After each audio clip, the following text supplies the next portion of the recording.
tanya-tanya nih sedikit nih Bu. Nah, kegiatan hari ini kan luar biasa banget ya Bu, yang mengangkat tema tentang kehidupan masyarakat suku Dayak nih Bu ya.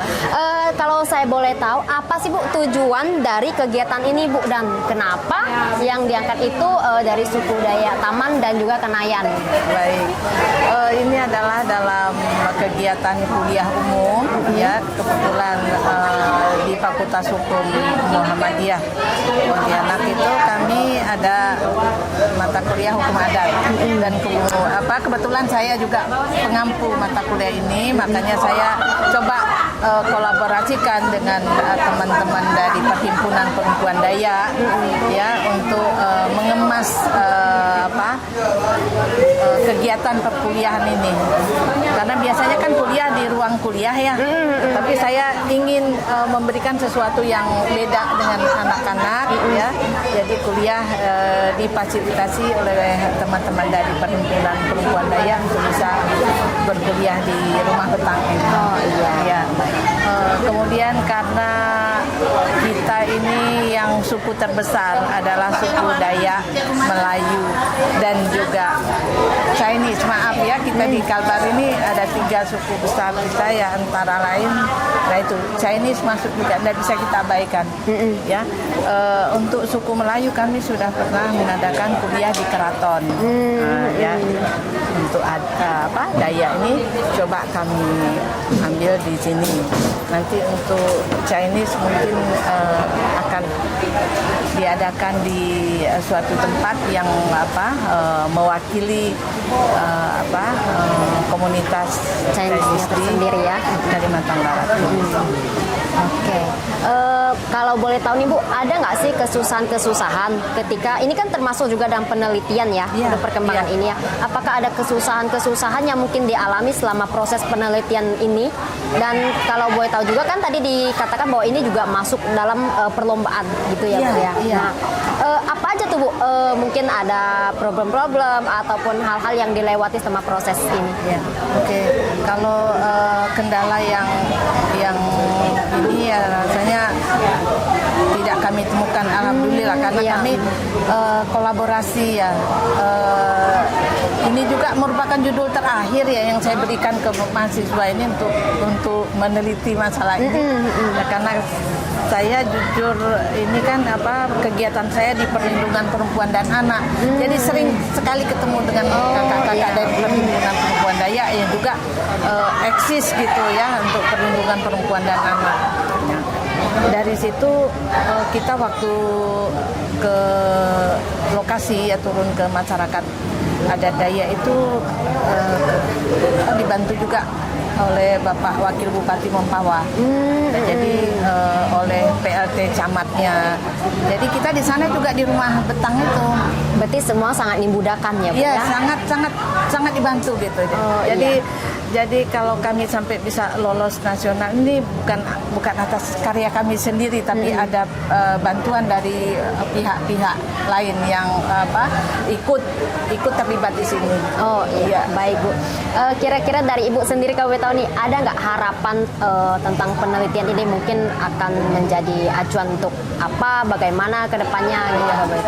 Tentunya dari penelitian ini saya berharap ada kontribusinya nanti untuk perkawinan anak ini, semoga angkanya terus menurun. Lebih menurun ya? Menurun, karena tidak henti-hentinya baik di ruang kuliah maupun di sini tadi, saya selalu menghimbau anak-anak supaya mereka itu sebagai corong. Jadi untuk bicara masalah pencegahan perkawinan anak, yang mana anak memiliki hak-hak yang harus dia dapatkan begitu ya. Makanya kenapa judul kami itu dengan HAM ya. Jadi hak-hak anak itu harus terpenuhi. Kalau dia mengasuh anak di usia 13-14 tahun, yang mana dia sendiri masih anak, melahirkan anak, mengasuh anak, bagaimana dengan stunting? Kita ya kan nanti ujung-ujungnya stunting, pencetus kemiskinan baru lagi, ketidakberadaan, putus sekolah, banyak hal yang dampak terjadi gitu. Dampak dari perkawinan anak. Makanya saya bersama-sama dengan mahasiswa ini dan rekan-rekan saya dari Perhimpunan Perempuan Dayak itu coba mengedukasi masyarakat dengan cara kami. Iya. Dengan cara kami. Jadi kita tidak mau membenturkan hukum nasional ini dengan hukum adat, tapi bagaimana hukum adat dan hukum nasional itu bisa beriring, bisa harmonis Iya. gitu berjalan untuk mencegah perkawinan anak atau menurunkan tingkat perkawinan anak di Kalimantan Barat. Wow, luar biasa banget sih Bu. Semoga apa yang diharapkan semuanya menjadi kenyataan. Jadi setidaknya Indonesia terbantu lagi dengan apa kegiatan-kegiatan gini dan juga penelitian-penelitian seperti ini ya Bu ya. Bu, terima kasih telah memberikan waktunya kepada kami ya Bu ya. Iya, terima kasih kembali, sukses. Oke, halo Ibu, selamat sore. Nah, Bu, saya sangat senang banget lihat dengan kegiatan hari ini ya. Ini benar-benar kegiatan sangat luar biasa karena menyangkut tentang masyarakat suku Dayak itu sendiri. Bu, saya mau tanya-tanya dong Bu.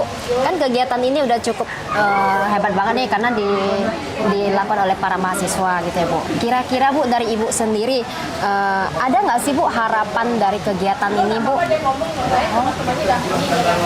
Pasti ada ya. Karena apa? Mahasiswa ini kan generasi muda bangsa. Dengan mereka mendapatkan materi seperti ini, tentu mereka adalah penerus dari adat itu sendiri. Jadi kita sekarang tidak perlu lagi melihat mereka dari suku mana, mereka dari agama apa. Yang penting pelestarian itu tetap ada. Karena apa? Disitulah ciri khas Indonesia. Nah, kalau generasi mudanya tidak paham, tidak mengetahui dengan adat itu, tentu Indonesia ini mau dikemenakan. Nah, oleh karena itu, kami dari ibu-ibu kaum perempuan mengharapkan anak-anak ini nanti menjadi pemimpin bangsa dan berkiprah di Indonesia Emas tahun 2045. Baik, kalau begitu Bu. Kemudian Bu, dari kegiatan hari ini nih, kira-kira kalau dari pandangan Ibu tersendiri, apakah penelitian yang mereka kembangkan ini mempunyai dampak yang cukup besar bagi suku Dayak sendiri atau bagaimana? Sangat berdampak besar karena ketika mereka terjun di Kecamatan Toho itu kita melakukan wawancara dan sebagainya, ternyata di Kecamatan Toho itu untuk pernikahan anak itu menurut tokoh masyarakat di sana ada tapi jarang. Oh, oke. Nah, kami tanyakan mengapa ada tapi jarang, karena masyarakat di sana itu sangat patuh kepada adat dan disitulah juga ada peran agama. Nah, karena mereka di sana kebanyakan beragama Katolik, jadi gereja sangat konsen memberikan penyuluhan kepada masyarakat di sana agar tidak melakukan pernikahan anak, dan gereja tegas bahwa sebelum berusia 19 tahun tidak ada pemberkatan pernikahan, dan ini disinergikan oleh adat Dayak di sana bahwa ketika mereka belum berusia 19 tahun mereka tidak akan dinikahkan secara adat. Jadi disamain juga. Disamain. Oleh karena itu jarang sekali terjadi. Nah, disitulah ketika itu kami mendampingi mereka, terungkap bahwa di Kecamatan Toho itu untuk pernikahan anak itu jarang terjadi. Oke, baiklah kalau begitu. Terima kasih ya Bu. Ya. Oke, selamat sore Pak. Sore. Pak, hari ini kan kegiatan cukup luar biasa ya Pak, membahas tentang masyarakat adat Dayak ya, terutama adat Dayak Kanayan dan juga Taman, terutama untuk perkawinan anak nih Pak. Nah, Pak, saya mau tanya dong pendapat Bapak mengenai kegiatan hari ini. Gimana ya Pak? Ini kan tentang materinya tentang kehidupan masyarakat adat Dayak nih. Jadi pendapat Bapak tentang penelitian ini bagaimana? Jadi yang pertama-tama saya mengucapkan terima kasih, mengapresiasi kegiatannya kerjasama Muhammadiyah ya dengan perempuan Dayak ya. Ya. Ini kegiatan memang perlu harus dilestarikan, ditindaklanjuti secara terus-menerus. Dan kenapa saya berterima kasih? Saya dari suku Dayak Taman paling tidak saya mengenalkan, adat taman seperti ini, walaupun karena pertemuan kita singkat, walaupun masih umum-umum gitulah. Tapi paling tidak, orang sudah tahu. Rupanya ada masyarakat taman yang berbudaya, beradat dan sebagainya. Saya sangat mengapresiasi. Jadi secara tidak langsung mengenalkan lah ya, mengenalkan ke masyarakat luas tentang bagaimana prosesi dalam adat, untuk adatnya sendiri di masyarakat Dayak Taman, begitu ya Pak ya? Ya. Oke. Menurut Bapak, apakah ini cukup berdampak Pak untuk ke depannya? Saya rasa yang mau tidak mau kita harus memulai. Memulainya. Masalah dampaknya mungkin dalam waktu singkat kita belum bisa barangkali mengukurnya ya. Ukuran apa yang bisa kita nilai sebagai dampak. Tetapi ketika kegiatan-kegiatan seperti ini selalu digalakkan, kerjasama selalu digalang gitu, saya rasa akan ada manfaatnya. Paling tidak apa yang kita bahas, masalah adat mungkin nanti ke depannya bukan hanya adat Kanayan, bukan hanya adat Taman, tapi adat dari suku-suku lain juga, paling tidak itu terekspos. Nah, sekarang kan mahasiswanya ini kan berasal dari banyak suku kan. Nah, paling tidak mereka tahu. Ya. Oke deh Pak. Terima kasih ya Pak untuk informasinya. Oke. Ini sangat membantu kami dan biar masyarakat juga lebih tahu lagi kan tentang kegiatan ini. Ya. Baik, Pak, Saya memang harapan saya sih hasil ini ya seperti yang disampaikan oleh Ibu dosen, ya, mari kita secara bersama. Ya. Kita dosennya, pemerintahnya, masyarakat dan anak-anak mahasiswa juga ya kita mengenalkan menyampaikan kepada masyarakat kita. Ya paling tidak keluarga kita. Ya. Nah, apa dampak jadi seumpamanya perkawinan dini? Nah, apa dampaknya, apa implikasinya ke depan? Itu yang perlu kita sosialisasikan terus-menerus. Oke, baik Pak. Terima kasih untuk waktu dan kesempatannya Pak. Terima kasih. Ya. Selamat sore Pak. Selamat siang. Oh ya, selamat siang. Oh ya, masih siang ya. Sorry maaf Pak.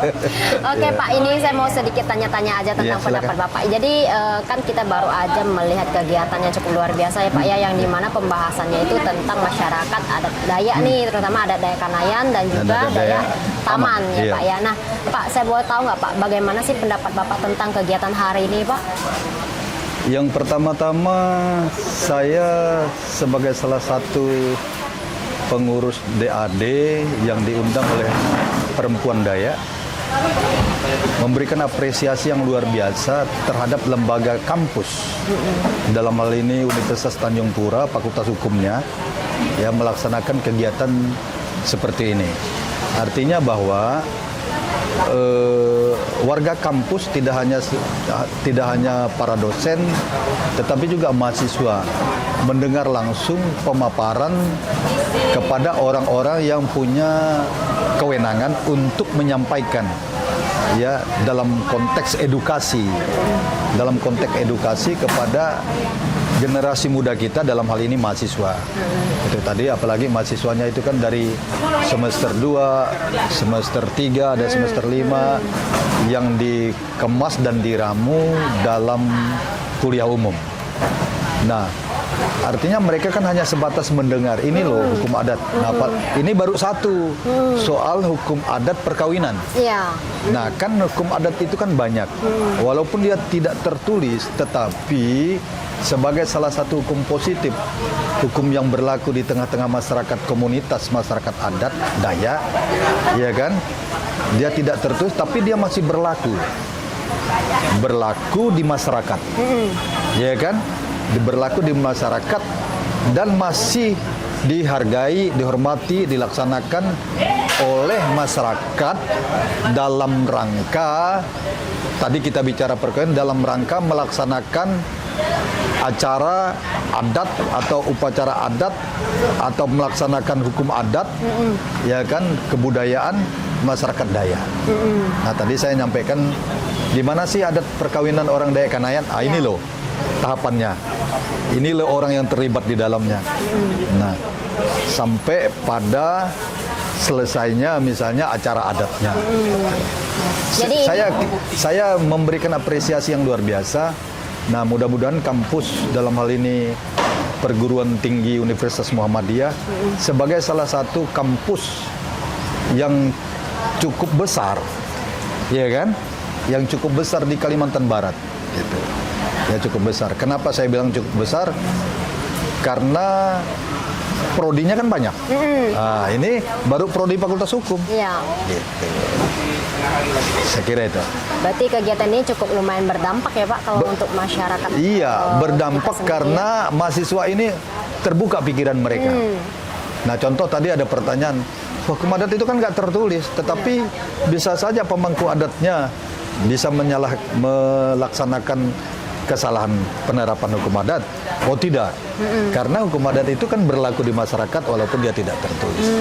Ya benar juga ya Pak ya. Jadi secara tidak langsung dari para mahasiswa tersendiri pun menjadi seorang individu yang cukup berpikir kreatif ya. Betul.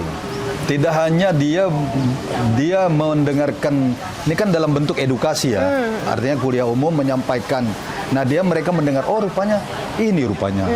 Nah, artinya dia tidak hanya mendengar, tetapi apa sih, manakala dia misal terjun ke lapangan, dia misalnya melakukan penelitian untuk penelitian apa, dia sudah tahu.